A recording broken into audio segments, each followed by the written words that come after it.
Hey, beautiful people, welcome back to my channel. I guess you can call it a podcast. And we are here to talk about Power Book 3 Raising Kanen, Season 1, Episode 2, Reaping and Sowing. You guys, I'm going to see how well this review does to figure out whether or not I'm going to keep it because the first one didn't do very well. However, it was extremely late thanks to my computer. So this one is going up on time and we'll see how it does. But let's talk about the show, you guys. So the episode opens with Kanen fully dressed, just laying on the bed, kind of recapping what happened when he got shot at. And then we hear his narration saying how life comes at you fast, even when you're just taking out the garbage.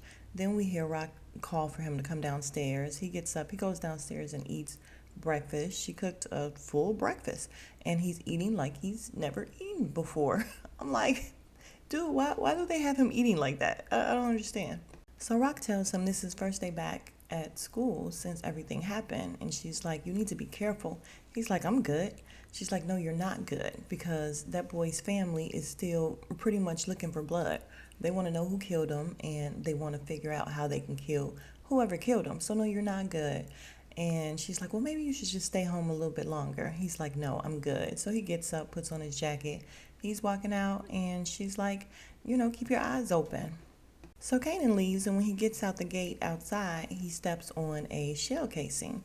So he picks it up, and again, I guess he's thinking about what happened, and we see a black car coming down the street. Rock's looking out the window because her eyes are open, his are obviously not, and she sees somebody hanging out the window. So she yells out, Kanan! And then when they turn around, it's a guy in a black hoodie looking mad evil about throwing out these yellow pages, but that's all he was doing. He threw out the yellow pages, and Kanan turns around and he's like, what?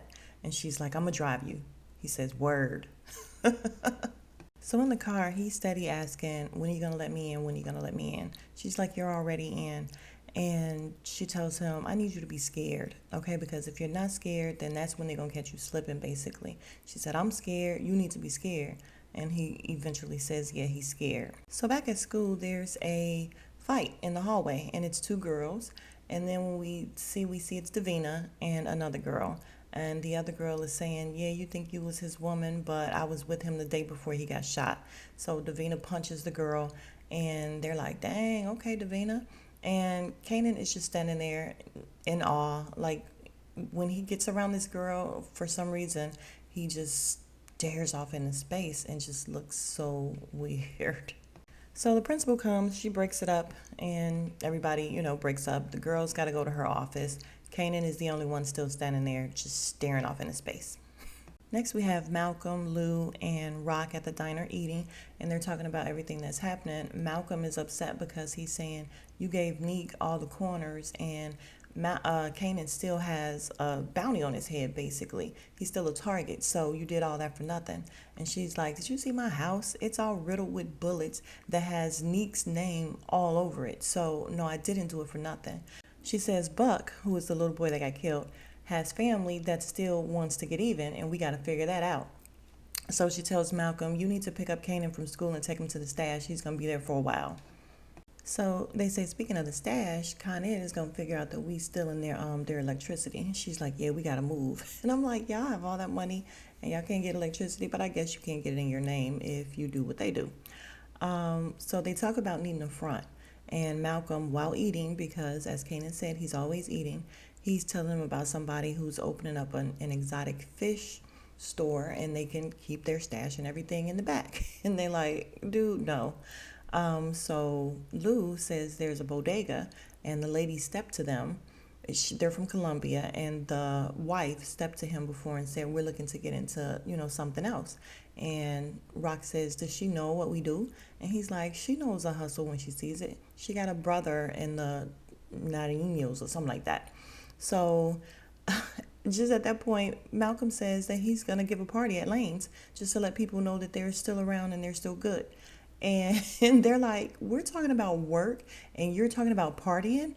And she says, if that shit don't tell you everything you need to know right there. So as they get up and walk away in disgust, Malcolm, with his mouth full, says, both of y'all can come. So now we have Davina sitting in the principal's office, and Kanan comes in, sitting down next to her and let her know that, he hasn't seen her in a while. She's like, I haven't been here. I've been having to take care of my sister. And she just says, because my mom couldn't. So automatically that makes you think that something's going on with her mom. She didn't say that her mom had to work or anything like that. She just couldn't. And he's like, yeah, I've been out too, saying that he had like a cough or whatever. And I'm like, if you've been out, then how you know that she been out? Lord. So she says she knows that him and Buck weren't friends, but he was a good guy, and she don't care if he was messing around with that girl Tiffany. It's just the fact that she was talking about him while he's gone. And he's like, I understand. And just then her mom comes busting in, and her mom is looking raggedy and complaining about having her own life and having to stop her life to come and deal with this. Again, not once did she say, oh, I had to leave work or whatever. And she's fussing at her, and then the principal comes out and she's like, Patricia. And I'm like, okay, so the principal knows the mom personally. She's like, let's talk about it in my office. So she does a little more fussing, and the principal again, Patricia, me, you, Davina, in my office. Kanen, go to class now. I'm like, listen, the principal is not to be played with. She needs to be in the game. So Rock meets with Neek, and she's telling him, look, the street's still talking about this whole Buck thing. He says, yeah, but ain't nobody ever died from talking, Rock. And he says, I already called off my man, but I told you he has people, and I can't do anything about civilians trying to get a little get back. He says, you know what time it is. The streets need a body. So now back at school, all the people are looking at Kanen, or at least he feels like they're looking at Kanen like he may have done something. And Famous tells them that there's a little talk going around that maybe they had a little bit of involvement. And D-Wiz is like, well, Kanen is good because he didn't do it. I'm the one that did it. Kanen says, yeah, it's not smart for you to be talking. And if you want to, claim it, then go ahead and claim it. But what you're doing is just not smart. So as they come out of the cafeteria, you see two policemen, Davina and her mom. And Famous is like, yeah, she got them hands. And then D-Wiz is like, oh, yeah, she's the finest girl in school and she can throw down. Yeah, I'm about to get at that. So Jukebox is like, her man just got killed and you about to try to talk to her? And he's like, yeah, I don't care. So now we have Omar Epps. That's not his name. I can't remember his name on the show, but I will get it. Him and his partner looking like a bootleg training day, all in the car trying to figure it out. And she's green, of course. And she's like, we need to start with the family and do all this. And he's like, yeah, the family don't know nothing. That's not where we're going to start. He's like, basically, the captain don't care anything about the mom, the little boy, or nothing. He just don't want no more bodies. So, obviously, she wants to do things by the book, but he's a street cop. So then we have Malcolm going over to the club, and he sees Symphony, and he's like, hey, you the one that's hitting the skins with my sister, huh? He's like, nah, you got the wrong man. He's like, nah, my brother Lou told me you the one all up in that with Rock. That's my sister. And he's like, nah, I'm not all up in that. He's like, you goddamn right you're not all up in that, because I'll fuck you up. Symphony says, I bet you won't. And then Malcolm starts laughing. And I'm like, yeah, I bet you are laughing. He says, nah, I was just messing with you. I'm just playing. So Malcolm says, I'm just trying to make sure your intentions are good with my sister. And he's like, you don't have to worry about that. So they shake hands, Malcolm, Symphony, and he tells them, great name. He's looking for Tony. Tony's in the back. So Malcolm goes back in the office, and Tony turns out to be the white lady with the dog, or the dead dog now. And he's asking about having a party there. And first of all, she's back there doing cocaine. And she's like, you want some? He's like, no, I'm straight. So he's telling her that he wants to have a party. She's like, it's short notice. You're talking about tomorrow. He's like, listen, we just need a little corner. We don't need anything big. So as he's talking and he turns around, he sees that Tony is looking off into space. And he's like, you all right? And she says, in case you didn't know, I'm in mourning. And he says, oh, yeah, your dog. And he's like, yeah, I heard microwave. Little nigga got radiated. He says, that's a bad way to go out. And she says, do you have any pets, Malcolm? He says, nah, I ain't clean up nobody else's shit. She's like, huh, you're funny. But your sister, she's a straight bitch. She says, at first I thought your sister was the one who killed my dog. But he says, what? Rock love dogs. And she likes you too. She says you're a tough-ass white girl. And he said, and that's big praise coming from Rock, because she don't like white girls just on principle alone. And for some reason, that changes Tony's mind. She gets up and she's like, what time tomorrow? So I guess she's going to let him have his party there. He tells her, okay, cool, but you got to save a dance for me. She says she's not good at dancing. He's like, that's all right. I'm good enough for the both of us. He starts dancing. She's smiling. And he's charming her. So next we have Omar Epps. Nope, not his name. Again, I still don't know yet, but I am going to find out. But he and his partner on the way to the Taylors, he said, and she got to stay in the car. She's like, I didn't go through all this training or whatever to sit in the car. So she's giving back talk. Yeah, you're going to sit in the car. So he ends up going, and that's where Unique. And when they open the door, his guys jump up at Omar, and he's like, listen, I don't know if you niggas confused about who I am or who you are.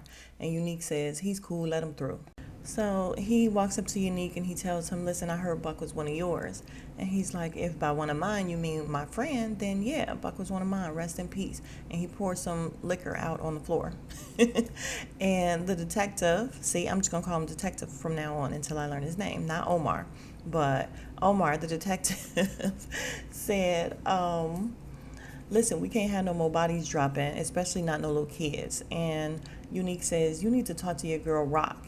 And then the detective says, can we go and talk somewhere outside of these guys? So they go outside, and basically Omar, God damn it, the detective Omar, is not Omar. You guys, I'm going to get it together, I swear. But as I'm looking at the picture, all I see is Omar Epps, and I'm just going to stop looking at the picture.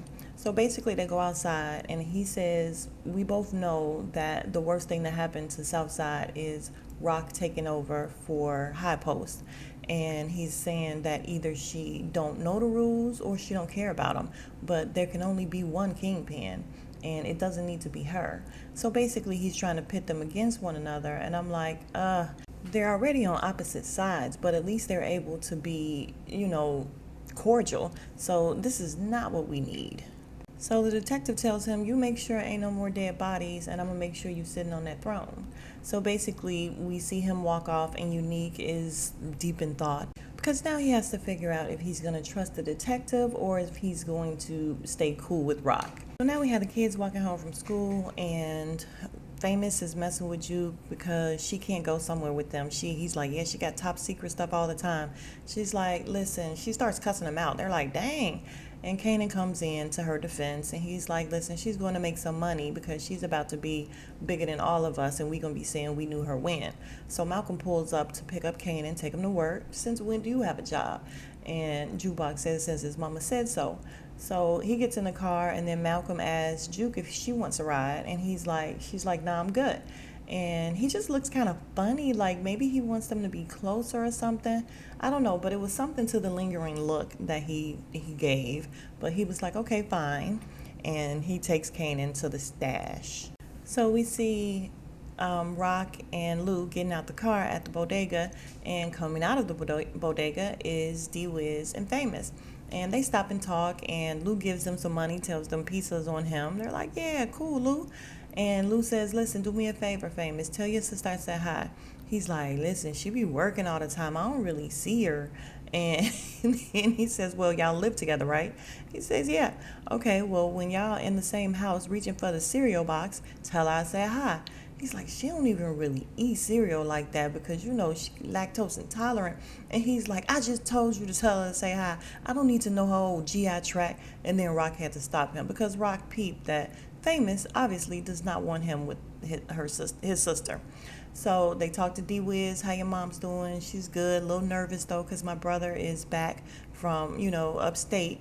And she likes it better when he's in because she at least knows where he is or whatever. They leave. She tells them to be careful. They go in the bodega to talk to the guy, and the wife is all beat up. So Rock notices that. They go in the back. They talk to the owner. He's trying to tell them everything that he would do for them. They're working it out. And then he tells them that he wants a part of the cut. And Lou says, nah, you're not getting part of the cut. We're taking all the risk. And if you're not trying to get out on them corners, then you're not getting a part of the cut. You're going to give what we give you. You in or you out. He says, okay, I'm in.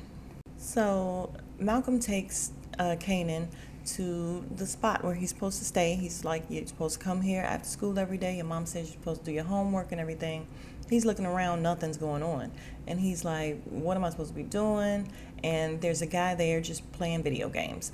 So just to kind of speed up the stash and what's happening here, eventually Kanen tries to go through this door. The guy there tells him, listen, you don't need to know what's back there. He says, I'm here so you can teach me what's going on. He says, I'm not teaching you nothing. You're so stupid. Don't you realize I'm your babysitter? So Kanen ends up going back asking his mom, what's up with that? And she says, yeah, basically that's what it is. However, that really is how I started. I started where I was bored to death in the stash house just sitting, and you just got to put in your time. So that's it for Kanen in the stash house. So Rock ends up asking Kanen, Derek got you the guns that you used on Buck 20, didn't he? And he didn't say anything. And she says, I know he did. His brother's home. He probably got gas. I guess that's the heat or whatever. And that's what you guys use. She says, you're only as good as your crew. He's like, my crew is tight. My crew is good. So Malcolm, Rock, and Lou are sitting around the table talking. And it's so funny. She's always got on these long boots. And she's always dressed up no matter what. I'm like, she is definitely running around looking like a chocolate Apollonia. Like, she is dressed like Apollonia all day, every day. But she sits down and she's like, yeah, Malcolm, your party's tonight, right? He says, yeah, we about to turn it up. Well, he didn't say turn it up because this is before the turn it up era, but he says something to that effect. And she looks at Lou and she says, might be time to get your Reggie Jackson on. And Malcolm's like, what? What Reggie Jackson got to do with my party? And Lou gives her a look and she says, I know, I don't like it any more than you. And he's like, what y'all talking about, Malcolm? While he's eating something, of course. And she says, we talking about work. And then they just get up and walk away. So we have Jukebox and the white girl, and they're going shopping, and she's looking at, I think, some Ralph Lauren. The white girl's like, you need to come up off of Ralph Lauren and get with something better. Something about a dance. And Jukebox is like, I'm not going to the dance with you. You think I'm going? And she's like, yeah, she wanted to go. So Jukebox looks at this shirt, and she looks at the price, and she's like, nah. And the white girl's like, I can buy it for you. And Jukebox is like, what, you think I'm the poor black girl? I don't need you to buy it for me. I got my own money. She walks out the store. The white girl chases up behind her. I'm not saying that. I'm just saying that, what do I know? I'm just a white girl from the Upper West Side or wherever she says she's from. And she's like, the way we show people we like them is buying things. And they end up kissing. Yeah, moving on. And just so you guys know, I'm not making all those noises and sounds because I have anything against the lifestyle. I just don't understand what the point and purpose of this part of the story is. Like, I don't care. I don't care about Jukebox being a lesbian, dating a white girl. I don't care about this story. And earlier we had Jukebox outselling. She was outselling Ralph Lauren or whatever. So she does have money, but none of this is making sense to where I care. I don't care about Jukebox and what's going on in her life, basically. So maybe that's it. So now back at the house, we have Rock listening to some smooth R&B romantic music while she's getting ready. And Kanen comes and he's like, what you doing? She's like, I'm getting ready to go out, have a little date, night out, and you can have somebody over if you want to. And he's like, all right, cool. Next, we see D-Wiz walking down the street. He's on his way to Kanan's house to watch New Jack City because Rock told them that she got a bootleg of it on VHS. So then Lou pulls up beside him and he's like, hey, where you going? Got this party downtown. And he's like, nah, I'm on my way to watch New Jack City with Kanen. And he says, oh, but Kanan's going to be at the party. And D-Wiz is looking a little scared or whatever. And Lou says, man, get in the car.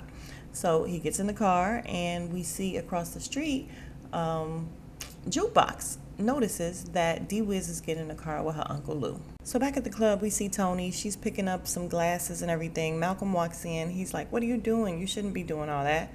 She says Symphony called off. She called somebody else to come in and they're on their way. So he helps her with the glasses. So as the party gets started inside the club, we see Lou talking to this lady. Then we have D-Wiz walking up to him like, man, I ain't seen Kanen. And Lou ends up paying the girl to go basically do it with D-Wiz. He's like, yeah, I told you about to have the best night of your life and this is just the beginning. So they go to the bathroom and they have sex in the stall. So he's super happy.